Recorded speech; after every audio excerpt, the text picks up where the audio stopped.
안녕하십니까. 경향신문 이대근입니다. 오늘은 북미 간의 전쟁 일보 직전까지 갈 만큼 군사적 긴장이 고조되고 있는 상황에서 한국은 무엇을 해야 할지 이런 주제로 말씀을 드리겠습니다. 우리는 지금 한반도 문제의 본질에 접근하고 있습니다. 우리가 의도적으로 피했거나 일상에 묻혀 오랫동안 보지 못했던 그것이 우리 앞에 다가오고 있습니다. 일상이란 사실 불편함도 익숙해지도록 만드는 마약 같은 것입니다. 그래서 일상을 깨고 세상의 단면을 날카롭게 드러내는 사건, 특히 폭력적 사건이었으면 일상에 가려진 본질을 파악하기가 쉽지가 않습니다. 요즘 한반도는 상호 파괴를 장담하고 파괴 가능한 무기를 손에 쥐려는 폭력적 사건들로 가득합니다. 이런 폭력의 과잉이 일깨우는 것은 우리가 지금 정치 군사적 대결 상태에 있다는 사실입니다. 영화 매트릭스에서 주인공 네오는 평범한 회사원으로 살던 가상현실을 벗어나 진짜 현실에 눈을 뜹니다. 그때 네오의 눈에 펼쳐진 세상은 전쟁으로 표현가 된 황량한 풍경이었습니다. 우리의 현실도 그와 다르지 않습니다.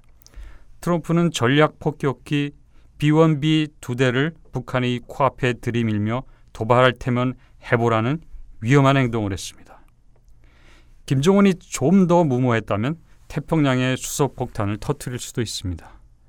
이게 우리가 가짜 평화, 불안한 평화 속에 살아왔으면서도 잊고 지냈던 정전체제의 현실입니다. 그러나 북한은 한시도 정전체제의 불안과 불편함을 잊은 적이 없습니다. 남한은 정전체제의 수혜자였지만 북한은 정전체제의 피해자였기 때문입니다. 한국전쟁 이후 미군은 남한에 잔류했고 중국군은 북한에서 철수했습니다. 남한은 막강한 한미연합전력, 미군이 전술핵으로 북한을 압도했고 북한은 열악한 재래식 군비로 버텼습니다. 그런 대결 상황에서 남한은 경제적 번영을 했고 북한은 고난의 행군을 했습니다. 남한은 군사적 우위가 보장되는 정전체제의 기득권을 유지하려고 했고 북한은 그걸 깨려고 했습니다. 그래서 정전체제를 평화체제로 전환하는 일에 남한은 소극적이었고 북한은 적극적이었던 것입니다. 평화체제를 구축하려면 유엔사 해체, 주한미군 철수 혹은 목적 변경, 한미동맹의 폐지 혹은 동맹 성격의 변화, 한미연합훈련 폐지, 북핵 폐기와 미국 핵우산 철거 같은 것들이 필요합니다. 그리고 남북 간의 군축을 해야 하고 남북 간 적대관계 해소, 북미 간 적대관계를 해소함으로써 평화 공존을 하는 겁니다.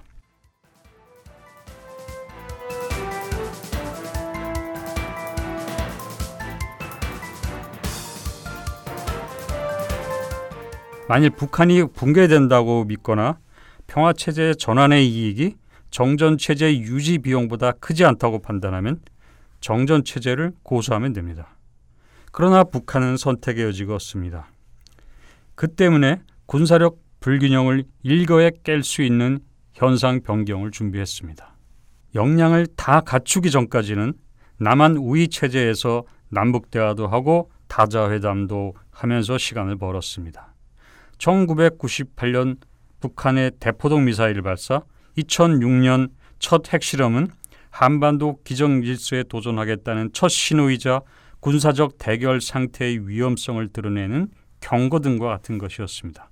하지만 한미는 정전체제의 기득권에 안주했고 그 결과 북한은 수소폭탄, 대륙간 탄도미사일을 손에 쥐게 되었습니다. 북한은 더 이상 군사력 열세를 전제로 한 기성질서와 기존 관계를 존중하고 지속할 이유가 없습니다. 이제 군사적 긴장은 불가피해졌습니다. 정전체제의 유지 비용은 크게 상승할 것입니다. 북한의 몸집이 커졌습니다. 곧 고삐가 풀릴 것입니다. 무엇을 해야 할까요?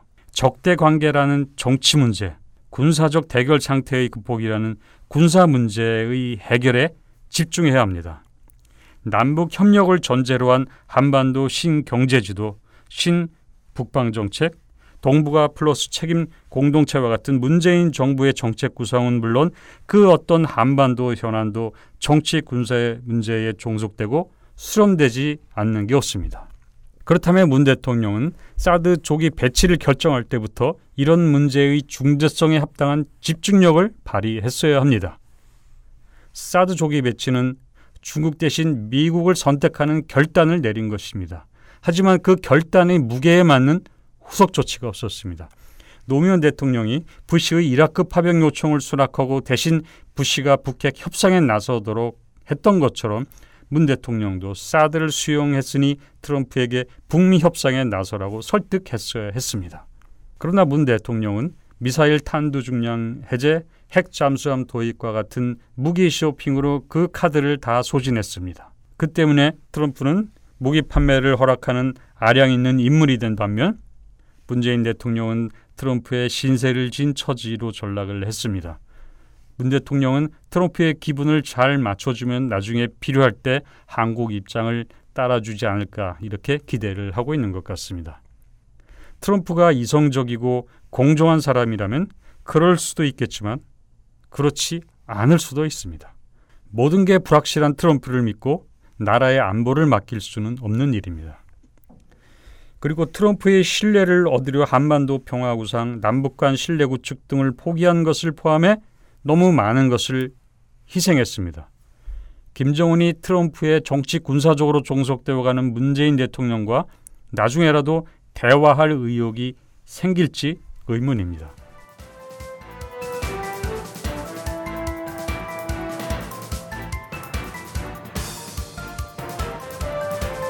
문 대통령도 사실 무기력증을 느끼는 것 같습니다. 문 대통령은 긴장이 고조된 상황에서는 다른 방법이 없다고 고백했습니다. 아마 그래서 전략 폭격기 B-1B의 미국 단독 작전을 막지 못했을 것입니다. 문 대통령은 또 이렇게 말했습니다. 북한이 도발을 중단하면 그때 여러 가지 근본적인 해법이 모색될 수 있을 것이다.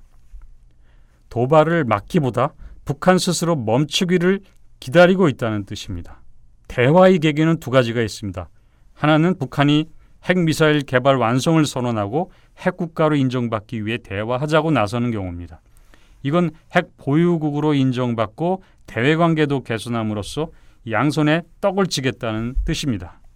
다른 하나는 대북 압박에 굴복한 북한이 핵미사일 실험을 동결하고 대화로 선의하는 것입니다. 이건 한미가 원하는 것입니다. 북한이 양손에 떡을 들고 대화하자고 할 때는 거부하고 북한이 굴복해서 대화할 때는 받아들이면 되는 간단한 일이 아닙니다. 북한이 대화하자고 나올 때 실제 핵미사일 개발을 완성했는지 외부 세계는 알 수가 없습니다. 그러므로 대화를 수용할지 말지를 두고 혼란스러울 것입니다. 또다시 끝모를 북핵 문제, 미사일 문제를 두고 갈등을 지속할 수도 있습니다. 그때 상황을 지배하는 것은 대북 정책이 아니라 대남 정책이 될 것입니다. 정부는 북한의 도발이 중단되면 정부가 주도적 역할을 할 수 있을 것처럼 시사하지만 뜻대로 될지 의문입니다. 김정은이 원하는 시간에 원하는 방법으로 문제를 던질 것이고 한미는 김정은이 내준 숙제를 푸느라 정신이 없을 것입니다. 기다림의 끝은 해피엔딩이 아닙니다. 그럼에도 핵은 나쁘다, 포기하면 더 나은 미래가 있다는 식의 도덕적 접근을 하거나 군사적 대립으로 초래된 문제를 경제 제재라는 비효율적인 도구로 다루거나 적대관계에서 비롯된 정치 문제를 군사적 압박으로 누르기만 하고 있습니다. 북핵이라는 오래된 문제를 다루면서 수많은 시행착오를 하며 경험한 바가 있을 텐데도 그로부터 배우지 못한 채 아직도 실패를 반복하고 있습니다. 평화를 지키려는 과감한 도전, 벽을 깨고 나오는 상상력이 없습니다.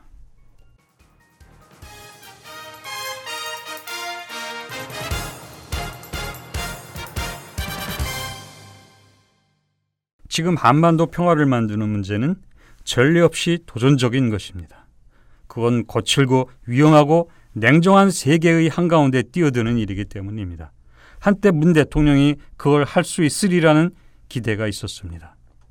두 눈을 부릅뜨고 입은 꼭 담은 단호한 표정의 문 후보가 대선 직전 타임 표지 인물로 등장할 때만 해도 그랬습니다. 거기에는 막연히 좋은 일만 생기기를 기다리는 사람, 누군가에게 휘둘리는 사람이 아닌 협상가의 얼굴이 있었습니다. 이대근이었습니다.